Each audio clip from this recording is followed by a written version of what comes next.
السلام علیکم ورحمۃ اللہ وبرکاتہ. الحمد للہ رب العالمین والصلاة والسلام علی رسولہ الامین. اما بعد. محترم حضرات و خواتین، الحمدللہ آج کی تراویح میں 14واں پارہ مکمل ہوا، جس میں دو بڑی صورتیں مکمل ہوئی، سورہ حجر اور سورہ نحل. سورہ حجر میں اللہ رب العالمین نے ابتدائی آیات میں فرمایا الف لام را تلک آیات الکتاب وقرآن مبین ربما یود الذین کفروا لو کانوا مسلمین. پہلی آیت میں اللہ رب العالمین نے قرآن مجید کی آیات کے سلسلے میں، اس کی وضاحت کے سلسلے میں بیان فرمایا، اور پھر اس کے بعد فرمایا ربما یود الذین کفروا لو کانوا مسلمین، کہ جو لوگ بھی دنیا میں مسلمانوں کو پریشان کرتے ہیں، اسلام کو ختم کرنے کی کوشش کرتے ہیں، ایک وقت ضرور آئے گا کہ وہ بہت چاہیں گے، بہت بار ایسا چاہیں گے کہ کاش ہم بھی اسلام قبول کیے ہوتے تو اچھا ہوتا. تو یہ افسوس کا موقع ضرور ان کے لیے آئے گا. دنیا میں آج وہ لوگ بہت ساری خوشیاں منا رہے ہوں گے اور اسلام کو بدنام کرنے کی، مسلمانوں کو پریشان کرنے کی بہت ساری گرچہ کوششیں کریں گے، لیکن وقت دنیا میں نہیں تو آخرت میں تو ضرور آئے گا کہ وہ بہت پچھتائیں گے کہ کاش ہم بھی اسلام قبول کیے ہوتے تو بہت اچھا ہوتا. اور اللہ رب العالمین نے یہاں پر یہ بھی بتایا کہ ہر نافرمان قوم کی ہلاکت کا وقت مقرر ہے. ایسا نہیں ہے کہ کوئی نافرمان قوم ہے تو اس کی ہلاکت نہیں ہے، ایسا نہیں ہے. اس کا وقت مقرر ہے اور طے ہے. وقت مقررہ پر جو ہلاکت آنی ہے، جو بربادی آنی ہے، وہ آ کر رہے گی. اللہ نے فرمایا وَمَا أَهْلَكْنَا مِنْ قَرْيَةٍ إِلَّا وَلَهَا كِتَابٌ مَعْلُوم، کہ اللہ رب العالمین جب کسی بھی بستی کو برباد کرتا ہے، عذاب سے دوچار کرتا ہے، تو اس کا وقت مقرر ہوتا ہے. اب ایسا کوئی ہم یہ نہیں کہہ سکتے کہ دیکھیں فلاں ظالم بستی والے مسلمانوں کو پریشان کرتے ہیں، اسلام کو بدنام کرنے کی کوشش کرتے ہیں، لیکن اللہ کا عذاب ہی نہیں آ رہا ان لوگوں پر، اللہ رب العالمین کی جانب سے کوئی مدد ہی نہیں آ رہی مسلمانوں پر. یہ ہمیں نہیں کہنا ہے، کیونکہ یہ اللہ رب العالمین کی مرضی ہے کہ کب عذاب دے اور کس کو کب مدد پہنچائے، یہ اللہ کی مرضی ہے.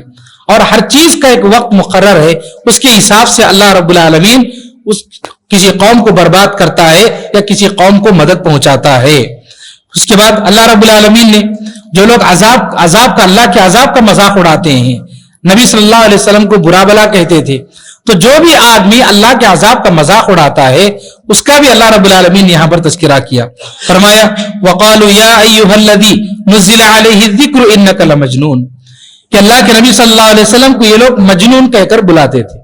اللہ کے نبی صلی اللہ علیہ وسلم لوگوں کو سیدھے راستے کی طرف بلا رہے تھے، جنت کے راستے کی طرف بلا رہے تھے، کامیابی کی طرف بلا رہے تھے، لیکن یہ لوگ اللہ کے نبی صلی اللہ علیہ وسلم کو مجنون کہتے تھے. نعوذ باللہ. مجنون کا مطلب ہوتا ہے پاگل، دیوانہ، اس طرح کی باتیں کہہ کر نبی صلی اللہ علیہ وسلم کو تکلیف دیتے تھے. تو اللہ رب العالمین نے بتایا، اور یہ لوگ صرف یہ نہیں کہتے تھے کہ محمد تو بس کیا ہے، نعوذ باللہ، ایک دیوانے ہیں، مجنون ہے، اس طرح کی باتیں کرتے، اور یہ کہتے کہ اگر یہ حقیقی معنوں میں نبی ہوتے تو ان کے ساتھ فرشتے کیوں نہیں، فرشتے ہونا چاہیے ان کے ساتھ. تو اللہ نے فرمایا اچھا ان کو فرشتوں کو دیکھنا ہے، تو فرمایا اللہ نے لَوْ مَا تَأْتِينَا بِالْمَلَائِكَةِ إِن كُنْتَ مِنَ الصَّادِقِينَ، فرمایا اللہ رب العالمین نے مَا نُنَزِّلُ الْمَلَائِكَةَ إِلَّا بِالْحَقِّ وَمَا كَانُوا إِذًا مُنْظَرِينَ. ان لوگوں کو فرشتوں کا انتظار ہے، جب فرشتے آئیں گے تو ایسے ہی فرشتے نہیں آئیں گے.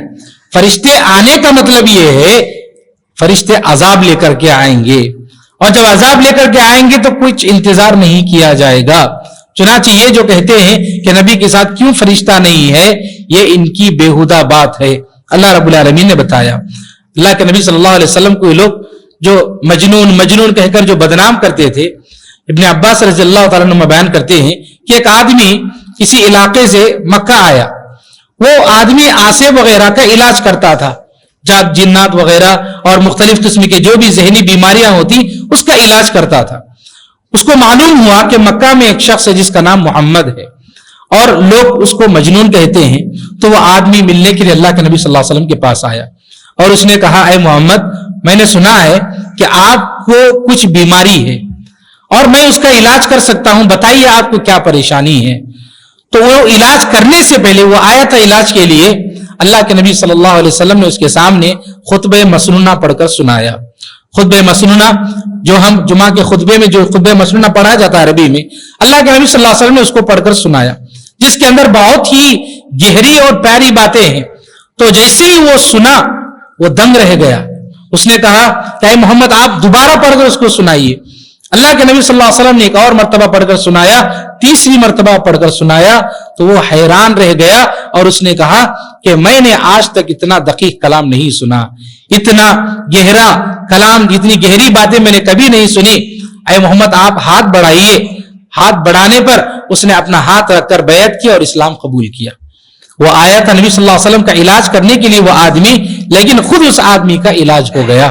تو غرض یہ کہ لوگ گرچہ آپ صلی اللہ علیہ وسلم کو مجنون کہتے, کیا کیا کہتے, لیکن اس کا کوئی اثر, اس کا کوئی فرق اللہ کے نبی صلی اللہ علیہ وسلم کے کام پر نہیں پڑا. اللہ کے نبی صلی اللہ علیہ وسلم کو تکلیف ضرور ہوتی تھی, لیکن آپ صلی اللہ علیہ وسلم کو اللہ رب العالمین نے ان آیات کے ذریعے تسلی دی کہ آپ کو پریشان ہونے کی کوئی ضرورت نہیں ہے. اس سورت میں اللہ رب العالمین نے یہ بات یہ بھی بتائی, انا نحن نزلنا الذکر وانا له لحافظون, کہ ہم اس قرآن مجید کی حفاظت قیامت تک کریں گے. قرآن مجید آج تک ہمارے پاس محفوظ ہے.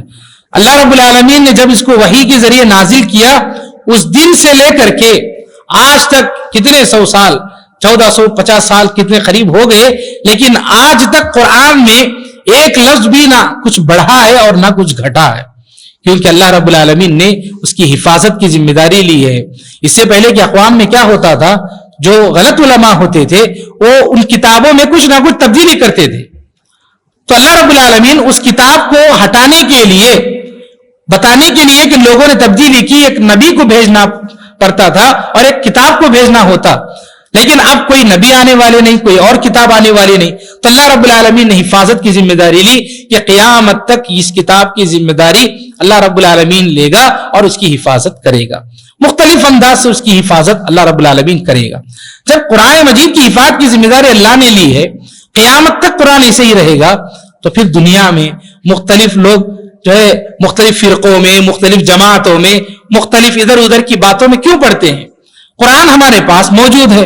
قرآن مجید کی جو تعلیمات ہیں, اللہ کے نبی صلی اللہ علیہ وسلم کی جو تعلیمات ہیں, سیدھا سیدھا ہمارا جو اسلام ہے, اللہ کے نبی صلی اللہ علیہ وسلم نے الدین یسر کہا کہ دین بہت آسان ہے, لیکن آج لوگوں نے اسلام کو بہت مشکل بنایا ہے. علماء کرام بھی ایسی باتیں قوم کے سامنے پیش کرتے ہیں جو لوگوں کے دماغوں میں نہیں چڑھتی ہیں, اور ایسا ملا دیتے ہیں باتوں کو, ضعیف احادیث کو پیش کرتے ہیں, صحیح احادیث کو چھپاتے ہیں. ایسا ہماری قوم میں اتنا غلط کام ہو رہا ہے کہ اس کی وجہ سے لوگ صحیح دین کو سمجھ نہیں پا رہے ہیں, اور لوگ بھی قرآن مجید کے رہنے کے باوجود بھی, نبی صلی اللہ علیہ وسلم کی تعلیمات کے ہونے کے باوجود بھی خواہ مخواہ کے اختلافات میں پڑے ہوئے ہیں. اللہ رب العالمین اس کتاب کی حفاظت کی ذمہ داری لیا ہے. ہمارے پاس قرآن مجید صحیح سالم موجود ہے, نبی صلی اللہ علیہ وسلم کی تعلیمات بھی صحیح سالم موجود ہیں. یہ الگ بات ہے کہ محدثین نے کون سی حدیث صحیح کون سی حدیث ضعیف ہمارے سامنے پیش کر دی ہے. تو ایسے وقت میں ہمیں دین کو سمجھنے کے لیے قرآن کی طرف آنا ہوگا, نبی صلی اللہ علیہ وسلم کی تعلیمات کی طرف ہمیں آنا ہوگا. یہ باتیں ہمیں جو قرآن حدیث سے معلوم ہوتی ہیں.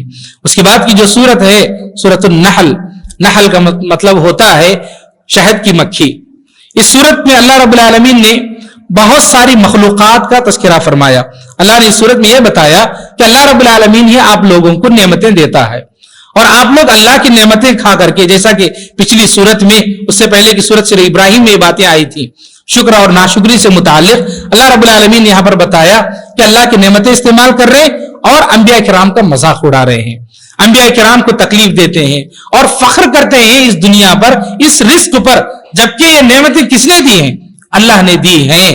یہ اللہ رب العالمین نے اس صورت میں اپنی کئی نعمتوں کا تذکرہ فرمایا. انہی نعمتوں میں سے ایک نعمت, انسان ذرا غور سے سوچے تو اللہ رب العالمین کے علاوہ اس کائنات میں کوئی ایسی ذات نہیں جو اس نعمت کو عطا کر سکے. وہ نعمت کیا ہے؟ دودھ.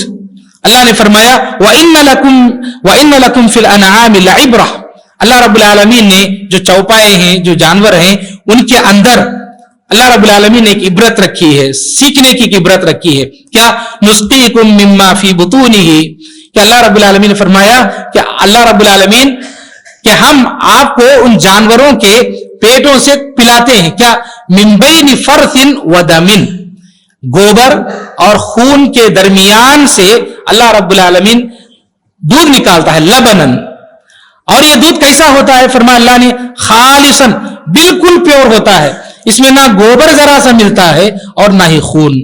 انسان ہو یا جانور, پیٹ میں جو ہے خلاصت ہوتی ہے, خون ہوتا ہے, اور اس کے درمیان سے اللہ رب العالمین کتنے خالص اور کتنا پاک صاف دودھ نکالتا ہے انسان کے لیے اور جانوروں کے لیے بھی.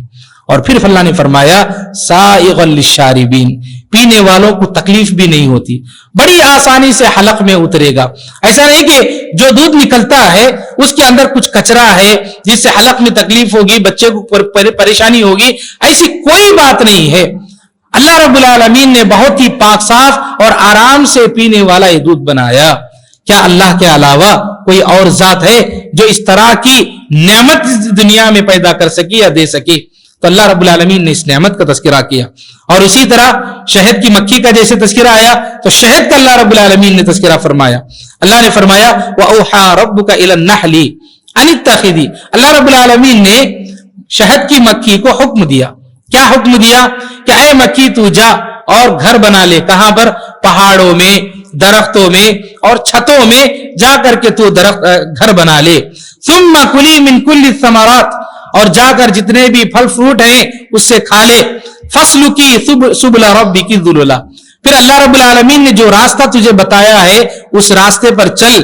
یخرج من بطونها شراب مختلف الوان, اللہ رب العالمین شہد کی مکھی کے پیٹ سے مختلف کلر کا جو ہے ایک مشروب نکالتا ہے, ایک ڈرنک اللہ رب العالمین یہاں پر بتایا. اور وہ کیا ہے؟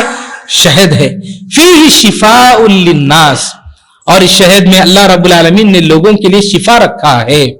اور اس شفا اللہ رب العالمین نے جو بتایا, نبی صلی اللہ علیہ وسلم نے بھی اس کی وضاحت کی احادیث میں. کہ ایک آدمی آئے, انہوں نے بتایا اللہ کے نبی میرے پیٹ میں جو ہے تکلیف ہے, درد ہے.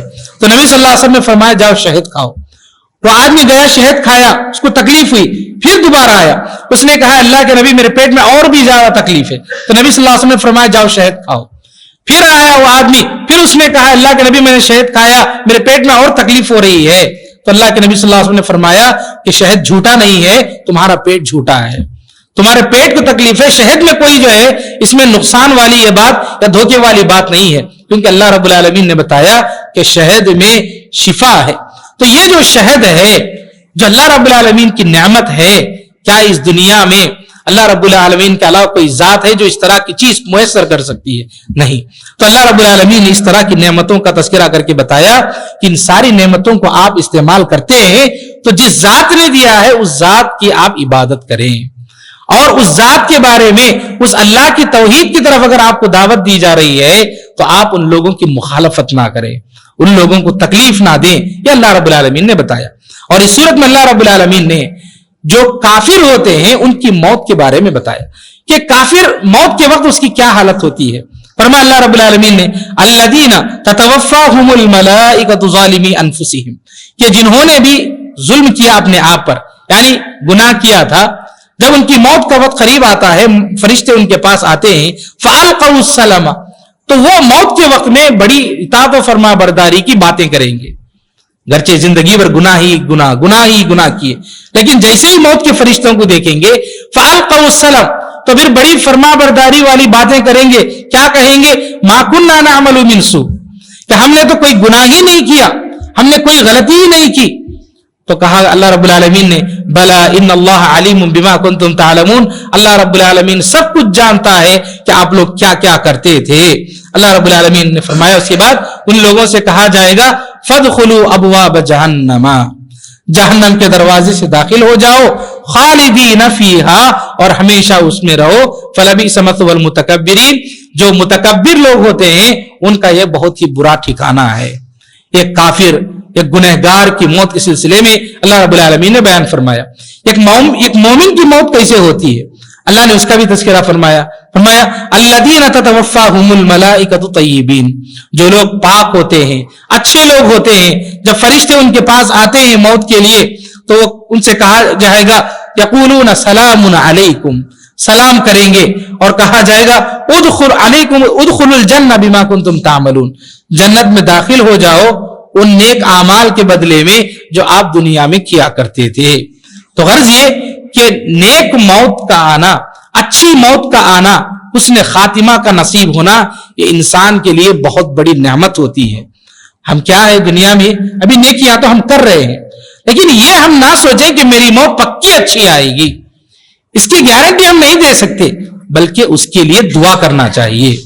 دعائیں کتنی پیاری دعائیں اللہ رب العالمین نے بتائی، ربنا لا تزغ قلوبنا بعد اذ ہدیتنا وہب لنا من لدنک رحمہ، ربنا لا تزغ قلوبنا، اے ہمارے رب تو ہمارے دلوں کو مت پھیر، بعد اذ ہدیتنا، بعد اس کے کہ تو نے ہمیں ہدایت دیا ہے، وہب لنا من لدنک رحمہ، اور تو اپنی جانب سے ہمیں تیری رحمت نازل فرما، تیری رحمت دے، انک انت الوہاب، بے شک تو بڑا دینے والا ہے۔ مطلب کیا ہے اس دعا کا؟ اس کا مطلب یہ ہے کہ اللہ رب العالمین نے ہمیں اسلام سے نوازا، ہم مسلمان ہیں، اسلام پر عمل کر رہے ہیں، کہیں ایسا نہ ہو کہ کوئی وقت آ جائے کہ ہم اسلام کے خلاف کوئی کام کر بیٹھیں اور اسی پر ہماری موت آ جائے، کہیں ایسا نہ ہو۔ اس لیے اللہ رب العالمین نے دعا سکھائی، نبی صلی اللہ علیہ وسلم بھی دعائیں کیا کرتے تھے، یا مقلب القلوب، اے دلوں کے پھیرنے والے، ثبت قلبی علی دینک و طاعتک، تو میرے دل کو تیرے دین پر اور تیری اطاعت پر ثابت قدم رکھ۔ کتنی پیاری دعائیں ہیں۔ تو غرض یہ کہ صرف عبادتیں کرنا کافی نہیں ہے، بلکہ اللہ رب العالمین سے دعائیں کرتے رہنا چاہیے کہ اللہ ہمیں تو ثابت قدمی عطا فرما دین پر، یہ دعائیں کرنا چاہیے، اور حسن خاتمہ کی دعائیں کرنا چاہیے۔ حسن خاتمہ کسی بھی انسان کے لیے بہت ضروری ہے، یہ ہمیں ان آیات سے معلوم ہوتا ہے۔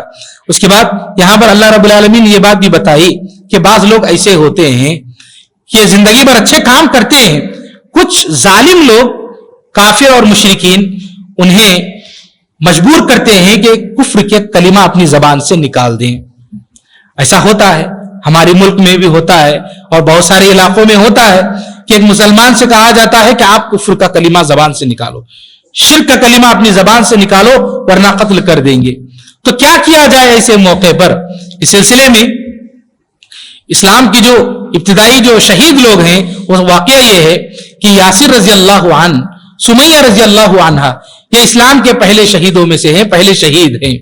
تو ان دونوں کو مشرکین مکہ نے بہت مارا، بہت پیٹا، بہت ہی زیادہ پریشان کیا، اور یہاں تک کہ ان دونوں کو شہید کر دیا۔ یہ لوگ اسلام چھوڑنے کے لیے تیار نہیں تھے، اور یہ سب ہو رہا تھا ان کے بیٹے عمار رضی اللہ تعالیٰ عنہ کے سامنے۔ عمار رضی اللہ تعالیٰ اپنی آنکھوں کے سامنے دیکھ رہے تھے کہ بالکل بوڑھے ماں باپ دونوں کو مارا جا رہا ہے، پیٹا جا رہا ہے، اور دل ہی دل میں ان کو بہت تکلیف ہو رہی ہے، اور ان کی آنکھوں کے سامنے ان کے ماں باپ کو شہید کر دیا گیا۔ اب عمار رضی اللہ تعالیٰ عنہ سے ان لوگوں نے کہا کہ تم کفر کا کلمہ کہو، اسلام چھوڑ دو۔ تو عمار رضی اللہ تعالیٰ عنہ نے زبان سے کفر کا کلمہ کہہ دیا جان بچانے کے لیے، دل سے نہیں کہا۔ اللہ کے نبی صلی اللہ علیہ وسلم کے پاس روتے ہوئے آئے، کہا اے اللہ کے نبی صلی اللہ علیہ وسلم، میں نے اپنی زبان سے کفر کا کلمہ نکال دیا اپنی جان بچانے کے لیے، لیکن دل سے میں نے نہیں کہا ہے۔ اللہ کے نبی کیا حکم ہے؟ تو اللہ رب العالمین نے قرآن مجید کی اس آیت کو نازل کیا، من کفر باللہ من بعد ایمانہ الا من اکرہ وقلبہ مطمئن بالایمان، اگر کوئی آدمی دل سے مطمئن ہے ایمان کے معاملے میں، لیکن اس کو مجبور کیا جا رہا ہے کہ کفر کا کلمہ کہو ورنہ جان سے مار دیں گے، تو ایسی صورت میں آدمی جان بچانے کے لیے کفر کا کلمہ کہہ سکتا ہے، کوئی حرج کی بات نہیں ہے، لیکن دل کے اعتبار سے وہ مطمئن ہونا چاہیے، اس کے دل میں ایمان ہونا چاہیے، صرف زبان سے کہہ رہا ہے۔ پھر اللہ نے فرمایا، یہ کنڈیشن بھی رکھ دی، وَلَكِن مَنْ شَرَحَ بِالْكُفْرِ صَدْرًا، لیکن اگر کوئی آدمی دل سے بھی یہ بات کہے گا، صرف زبان سے نہیں، اگر دل سے بھی کفر کا کلمہ کہہ دے گا، فَعَلَيْهِ غَضَبٌ مِّنَ اللَّهِ، تو اس پر اللہ کا غضب نازل ہوگا، وَلَهُمْ عَذَابٌ عَظِيمٌ، اور ایسے لوگوں کے لیے اللہ رب العالمین کا دردناک عذاب ہے، بڑا عذاب ہے۔ چنانچہ جہاں اگر کسی مسلمان کے ساتھ ایسا معاملہ پیش آیا، کچھ ہوا، اگر اس نے زبان سے کفر کا کلمہ کہہ دیا، تو کوئی حرج کی بات نہیں، لیکن اس کا دل مطمئن ہونا چاہیے۔ تو غرض یہ کہ ایمان یہ بہت بڑی ہماری طاقت ہے۔ ہماری زندگی میں کیسی بھی پریشانی آئے، کیسی بھی مصیبت آ جائے، کچھ بھی ہو جائے، موت بھی آ جائے، لیکن ہمارے دل سے ایمان ختم نہیں ہونا چاہیے۔ آج دنیا میں اتنے فتنے ہمارے سامنے ہیں۔ اللہ کے نبی صلی اللہ علیہ وسلم نے بتایا تھا کہ ایک وقت آئے گا کہ فتنے بارش کی طرح جو ہے نازل ہوں گے، ہر قدم پر فتنہ ہوگا۔ خصوصیت کے ساتھ نوجوان جو طبقہ ہے ان لوگوں کے لیے ہر قدم پر فتنے ہیں، ایمان کو بگاڑنے والے فتنے ہیں، ایمان کو ختم کرنے والے فتنے ہیں۔ ایسے وقت میں آج کے حالات میں ایمان کو مضبوطی سے رکھنا ایک بہت بڑا چیلنج ہے۔ اس کے لیے بڑوں کو بھی محنت کرنا ہے، جوانوں کو بھی محنت کرنا ہے، اور کوشش کرنا ہے کہ ہم دین سے نہیں ہٹیں گے۔ اب ہماری قوم کی کتنے نوجوان بچے اور بچیوں کو دیکھیے، صرف شادی کے لیے مذہب چھوڑ کر چلے جا رہے ہیں۔ کتنے لوگ ارتداد کے فتنے میں پھنسے ہوئے ہیں صرف شادی کے معاملے میں۔ پہلی بات تو یہ کہ ماں باپ کا خیال نہیں، ماں باپ جنہوں نے پرورش کی، پالا پوسا اتنے سالوں تک، ان کا کچھ خیال نہیں کرتے ہیں، بس اندھے ہو جاتے ہیں اور کسی غیر مسلم کے ساتھ چلے جاتے ہیں۔ اور دوسرا، اپنے ایمان کو بیچ دیتے ہیں، اپنے ایمان کو چھوڑتے ہیں۔ اپنے آس پاس کے علاقوں میں ادھر بھی کتنے ایسے لوگوں کو دیکھا گیا جنہوں نے اسلام چھوڑ کر دوسرے مذہب کو قبول کر لیا اور شادی کر لی۔ جب ان سے کہا گیا تو کہتے ہیں، جا کر بتاتے ہیں کہ دیکھیے آپ نے بہت بڑی غلطی کی ہے، آپ کو دین اسلام کی طرف واپس آنا ہوگا، اسلام قبول کرنا ہوگا۔ تو کہتے ہیں کہ اب کیا ہے، بس شادی ہو گئی، اب زندگی ہماری بدل گئی، اب ہم واپس نہیں آ سکتے۔ یہ وقت آنے سے پہلے اپنے نوجوانوں کی تربیت کرنے کی ضرورت ہے۔ حلال و حرام کے بارے میں خصوصیت کے ساتھ ایمان کی جو اہمیت ہے، اس چیز کو ہمیں اپنی تربیت میں شامل کرنے کی ضرورت ہے۔ روزانہ اپنے گھر میں اپنے بچوں کو، چاہے جوان ہوں، بچے ہوں، کچھ بھی ہوں، انبیاء کے قصے ضرور سنانا چاہیے۔ انبیاء کرام جو شروع سے لے کر اب تک آئے ہیں، ضرور کوئی نہ کوئی قصہ گھر میں بچوں کے سامنے پیش کرنا چاہیے۔ اور قرآن مجید کی کچھ آیتیں، کچھ نہ کچھ دین کی باتیں، خصوصیت کے ساتھ عقیدے کے جو مسائل ہیں، دین کی جو ایمان ہمارا جو مضبوط ہونا چاہیے، اس سے متعلق کوئی نہ کوئی بات بچوں کے سامنے آنا چاہیے۔ آج ہمارے گھروں میں ایسا نہیں ہوتا ہے، نہ انبیاء کرام کے قصے پیش کیے جاتے ہیں، نہ دین کی باتیں ہوتے ہیں۔ دنیا بھر کا نالج ہمارے سامنے ہے، لیکن ایمان سے متعلق، انبیاء کرام سے متعلق ہمارے سامنے باتیں نہیں۔ میں نے آج بھی ایک نوجوان سے ملاقات کی، ایک نوجوان سے میں نے پوچھا کہ آپ کا رب کون ہے؟ تو کہا اللہ۔ اس کے بعد میں نے پوچھا آپ کے نبی کون ہیں؟ تو اس لڑکے نے جواب دیا آدم علیہ السلام۔ بہت ہی افسوس ہوا، ایک نوجوان لڑکا اور رہتا ہے ایک مسلم علاقے میں، اس نوجوان لڑکے نے کہا آدم علیہ السلام۔ بڑی تکلیف ہوئی کہ آج ہمارے نوجوانوں کو ہمارے نبی صلی اللہ علیہ وسلم، محمد صلی اللہ علیہ وسلم یہ نام نہیں معلوم ہے۔ بہت ہی افسوس کی بات ہے۔ یہ ہماری تربیت میں شامل کرنا، بچپن سے سکھانے کی ضرورت ہے۔ کیا تمہارا رب کون ہے؟ اللہ۔ آپ کے نبی کون ہیں؟ محمد صلی اللہ علیہ وسلم۔ آپ کا دین کیا ہے؟ اسلام۔ اسلام کے کیا ارکان ہیں؟ ایمان کے کیا ارکان ہیں؟ یہ ساری چیزیں ہماری تربیت میں ہونا چاہیے۔ اگر ہو سکے تو چھوٹی چھوٹی کتابیں جو دین سے متعلق ہیں گھر میں بچوں کے پڑھنے کے لیے رکھیں۔ سٹوری بکس جیسے ہم چیزیں رکھتے ہیں، ویسے ہی کچھ نہ کچھ دین کی باتیں اگر بچے نہیں پڑھ سکتے ہیں، ہم بچوں کو بٹھا کر ان کے سامنے ہم پڑھیں تاکہ بچے سنیں، لیکن ان کے دماغ میں، ان کے ذہن میں ایمان سے متعلق باتیں ضرور آنا چاہیے، تاکہ دنیا کے کتنے بھی فتنے ان کے ایمان کو ختم کرنے کے لیے آئے، ان کا ایمان ڈگمگانا نہیں چاہیے۔ بہت بڑے چیلنجز بھرے دور سے ہم گزر رہے ہیں، اس وقت ہمیں ان ساری چیزوں پر کام کرنے کی ضرورت ہے۔ رب العالمین سے دعا ہے کہ اللہ تعالی ہم سب کو ان باتوں پر عمل کرنے کی توفیق نصیب فرمائے۔ رب العالمین ہمیں دین پر، ایمان پر ثابت قدم رہنے کی توفیق نصیب فرمائے۔ اللہ جب تک زندگی دے کتاب و سنت کے مطابق زندگی گزارنے کی توفیق نصیب فرما، اور جب موت آئے خاتمہ بالخیر نصیب فرما۔ آمین واخر دعوانا الحمدللہ رب العالمین۔ ربنا تقبل منا انک انت السمیع العلیم وتب علینا انک انت التواب الرحیم برحمتک یا ارحم الراحمین۔ الحمدللہ رب العالمین۔